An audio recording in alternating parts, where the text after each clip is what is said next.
తర్వాత విద్యార్థులకు సంబంధించి 10వ తరగతి పరీక్షలు మధ్యలో ఆగిపోయినాయి. 3 పరీక్షలు జరిగినాయి, 8 పరీక్షలు జరగవలసింది. ఆ 8 పరీక్షలు నిర్వహిస్తాం. ఇంతకుముందు హైకోర్టు వాళ్ళు ఆర్డర్ ఇచ్చినారు.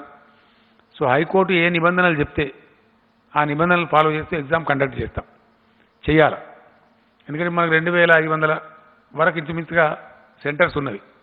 వాటిని అవసరమంటే 5000 చేస్తాం, 5500 చేస్తాం.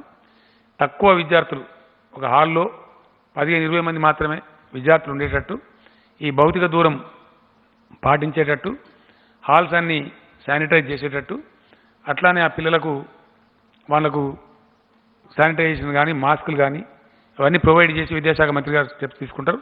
ఆ రకంగా క్యాబినెట్ ఈరోజు డిసైడ్ చేసి మన అడ్వకేట్ జనరల్ గారికి ఆదేశాలు ఇచ్చింది. ఇమీడియట్గా కోర్టులో అప్లై చేయమని చెప్పినాం. సీజే గారు ముందు అప్లై చేసి పర్మిషన్ తీసుకోమన్నాం. కోర్టు కూడా మాకు పర్మిషన్ ఇస్తుందని చెప్పి భావిస్తూ ఉన్నాం. వెంటనే తీసుకొని, ఇక్కడ పిల్లలు టెన్షన్లో ఉన్నారు పాపం, వాళ్ళు పిల్లల తల్లిదండ్రులు కూడా అన్ని జాగ్రత్తలు, వాళ్ళకు ఆర్టీసీ బస్సులు ఏర్పాటు చేస్తాం, తీసుకుపోతాం, తీసుకొస్తాం. వాళ్ళ ధనవంతుల పిల్లలు ఉంటే స్పెషల్ పాసులు వాళ్ళ కార్లకు కూడా ఇస్తాం.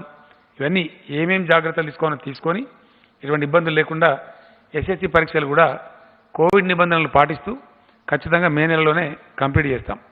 ఎందుకంటే దాని నుంచి చాలా సిలబస్లన్నీ అడ్వాన్స్ అయి ఆధారపడి ఉంటాయి. ఇంటర్మీడియట్ కానీ అడ్మిషన్స్ కానీ వివిధ వ్యవహారం అంతా ఉంటుంది. పేపర్లకు దిద్దే కార్యక్రమం, ఆ కార్యక్రమం ముమ్మరంగా రేపటి నుంచే చేపడతారు. కాబట్టి దాన్ని కూడా ముగిస్తాం.